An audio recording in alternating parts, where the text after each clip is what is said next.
AkhayarTech ပြောရအောင်မင်္ဂလာပါကျွန်တော် Oppo ကနေပြီးတော့ကျွန်တော်မြန်မာပြည်ဈေးကွက်ထဲကိုအသစ်အနေနဲ့ပြန်ပြီးမိတ်ဆက်လိုက်တဲ့အတွက် A series ရဲ့ကမှာနောက်ဆုံးထွက်ထားတဲ့ A76 လေးကိုကျွန်တော်ဒီနေ့မှာ full review လုပ်ပေးချင်ပါတယ်ဆိုတော့ A76 လေးကပြောမယ်ဆိုလို့ရှိရင်ဒါ A series ထဲမှာလည်းနောက်ဆုံးထွက်ထားတာA series ကလည်းပြောမယ်ဆိုလို့ရှိရင် Oppo ရဲ့ဒီ F series A series ရဲ့မှာ A series ကနောက်ပိုင်းမှာတစ်ဖြည်းဖြည်းနဲ့လူကြိုက်လည်းများလာတယ်သုံးတဲ့လူတွေလည်းပို့ပြီးတော့များလာတယ်ပေါ့နော်ဆိုတော့ A76 ကသူ့ရဲ့အရှိမထွက်ခဲ့ A74 ထက်ဘာတွေများကွာအောင်မလဲပေါ့ဆိုတော့ဒီဖုန်းလေးကိုဝယ်ဖို့ဒါမှမဟုတ်လို့စိတ်ဝင်စားတဲ့သူဆိုလို့ရှိရင်တော့ဒီဗီဒီယိုတွေကိုတစ်ချက်တော့စောင့်ကြည့်လိုက်ကြအောင်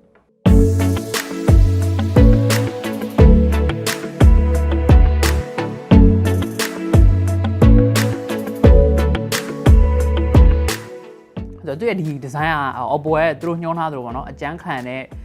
ပြီးတော့လှတဲ့ design ပေါ့တကယ်လေအကျန်းခံတယ်ပေါ့နော်အကျန်းခံတယ်ဆိုတာထက်ပြောမယ်ဆိုလို့ရှိရင်အရင်ကကြီးကထားမများဘူးကန်ရတာဒီကြောဘက် texture လေးက matte finish လေးဖြစ်တဲ့အတွက်တုံလက်ဝဲရအပိုင်းမထင်ဘူးနောက်ပြီးတော့ဒီဖုန်းကပြောမယ်ဆိုလို့ရှိရင်သူဒီအနောက်ဘက်ကြောဘက်လေးကိုပေါ့နော်ဘောင်လေးတွေလုံးဝေးထားတာလေးလက်ထက်မှာကန်ရသူ economic ကတော်တော်လေးမှာကန်ရအဆင်ပြေစေဆိုတော့ဒီလက်ရှိဒီဈေးတန်းဝန်းကျင်မှာပေါ့နော်သူနဲ့တန်းတူတဲ့ဖုန်းတွေရဲ့ design နဲ့လက်ထက်ကန်ရ hand feeling ချင်းရှင်းလိုက်ရင်သူရဲ့ hand feeling ကတော်တော်လေးကို stand out ဖြစ်တယ်ဗျဆိုတော့ display ကတော့ 6.56 inch ရဲ့ IPS LCD display ကိုသုံးပေးထားတယ်ဆိုတော့ပြောမှဆိုလို့ရှိရင်ဒီ A76 ကကျွန်တော် Oppo ရဲ့ A series မှာနောက်ဆုံးကင်ခဲ့တဲ့နောက်ဆုံးစမ်းသုံးခဲ့မှုတဲ့ A5 နဲ့ A9 2020 version တွေနဲ့တော်တော်လေးမှနီးစပ်တယ်ဘာဖြစ်လို့လဲဆိုတော့ဒီမှာသုံးပေးထားတဲ့ display ကလည်း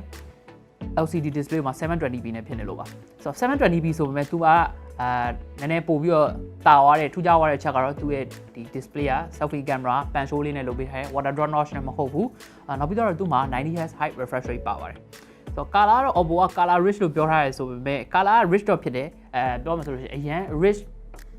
လွန်တယ်ပေါ့နော်ဆိုတော့တခုသတိထားမိတာပေါ့ဒီဓာတ်ပုံတွေပါရိုက်တဲ့အခါ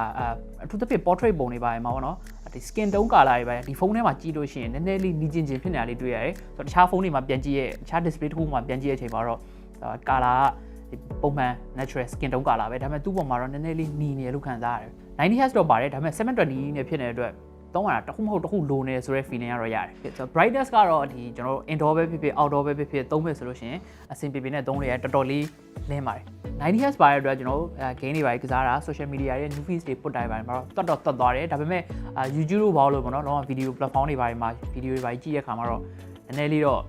့ဘဝင်မကြကြလေးတော့ဖြစ်တာပေါ့အခုဒီ display နဲ့ပတ်သက်ပြီးကြံဖန်ပြီးချီးကြွမယ်ဆိုလို့ရှိရင်တော့ဒီသူ့ရဲ့ဒီ bezel တွေချင်းတွေကပြောမယ်ဆိုလို့ရှိရင်အရင်ဖုန်းတွေထက်ဆိုင်အများကြီးဟိုမှာကြည့်ရတာ၄ဘက်၄တန်းညီလာပြီအရင်ထူလပိန်းလေးဖြစ်နေလို့မခံစားရတော့သုံးမိထားတဲ့ chipset ကတော့ Snapdragon 680 4G ကိုသုံးမိထားတယ်ဆိုတော့ထင်ပါတယ်ဒီ chipset နဲ့ဖုန်းတွေတော်တော်များများပေါ့နော်အထူးသဖြင့်ဒီ budget mid range segment ထဲမှာအများကြီးထွက်လာမယ်လို့ထင်ခဲ့တယ်ထင်ခဲ့တဲ့အတိုင်းပဲအများကြီးထွက်လာတယ်ဆိုတော့ Oppo A76 ကလည်းဒီ Snapdragon 680ကိုသုံးလာတဲ့ဖုန်းတွေထဲတစ်လုံးပေါ့နော်ဆိုတော့680ရဲ့အားသာချက်ကတော့အားလုံးလည်းခုချိန်လောက်ဆိုသိပြီးနေလောက်ပြီဆိုတော့6 nanometer နဲ့ဖြစ်တဲ့အတွက်အရန်မှာ battery စားတက်တာတယ် power စားလည်းအရန်တက်တာတယ်ဆိုတော့နောက်ပြီးတော့သူ့ရဲ့ဒီ display က 720p ပဲရှိတဲ့အတွက်ဆိုတော့တခြားသော LCD ချင်းတူတဲ့ဖုန်းတွေနဲ့ရှင်းလိုက်မယ်ဆိုတော့သူကပို့ပြီးတော့မှ battery စားတက်တာလိမ့်မယ် 90Hz သုံးထားတယ်ဆိုပေမဲ့လည်း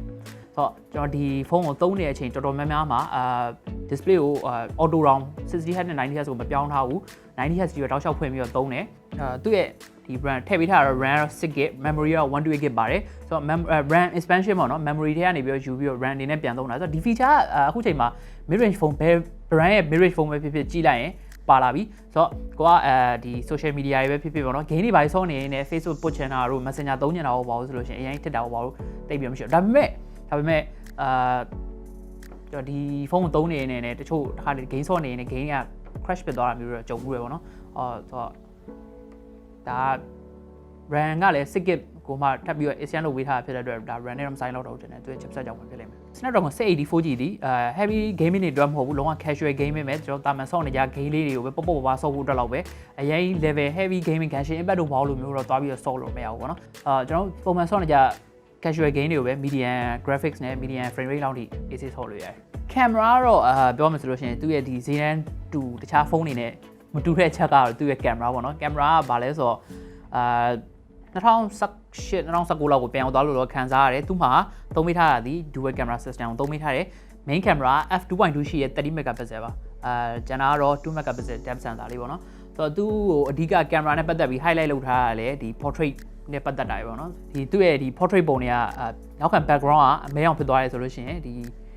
စပင်းတွေမဟုတ်ဘဲနဲ့ကျန်တဲ့ဒီ facial တွေဘာတွေကိုဖြတ်ပြီးတာအရင်တိတ်ပြီးတော့မတိကြတော့လက်တွေဘာတွေကိုနောက်ခံ background အမဲနဲ့ထားလိုက်လို့ရှိရင်တိတ်ပြီးတော့ဖြတ်တာတွေကဝါးဝါတာတွေဘာမျိုးတွေဖြစ်တယ်ဆိုတော့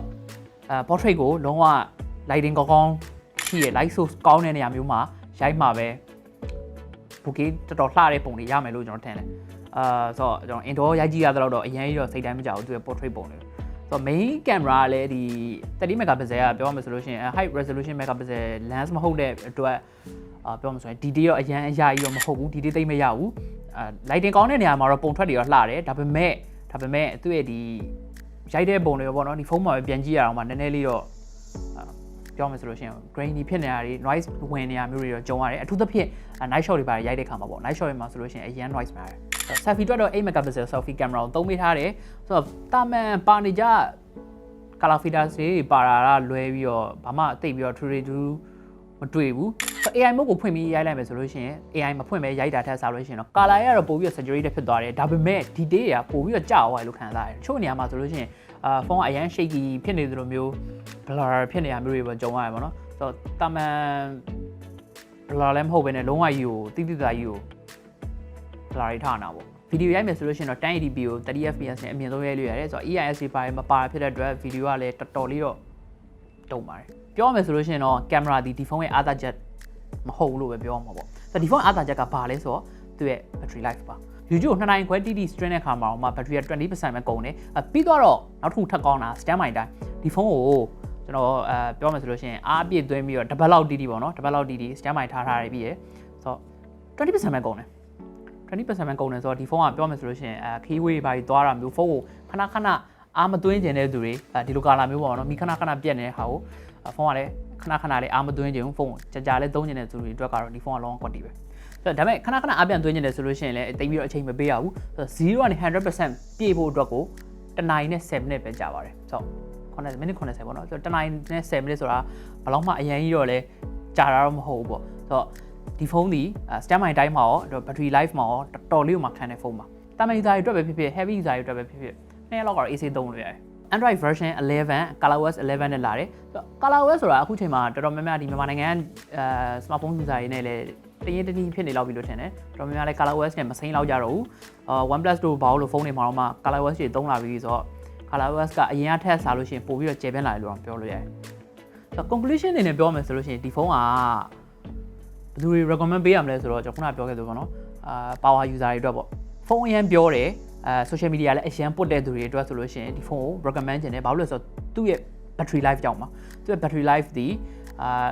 ဟိုကထားပါတော့မေရောနဲ့သုံးပြီးတော့ဒီတိုင်းတစ်ပတ်လုံးတီးရွယ်ပြင်ပြတ်ထားလိုက်ဒါမှမဟုတ်လေခီးပါသွားလို့ပဲ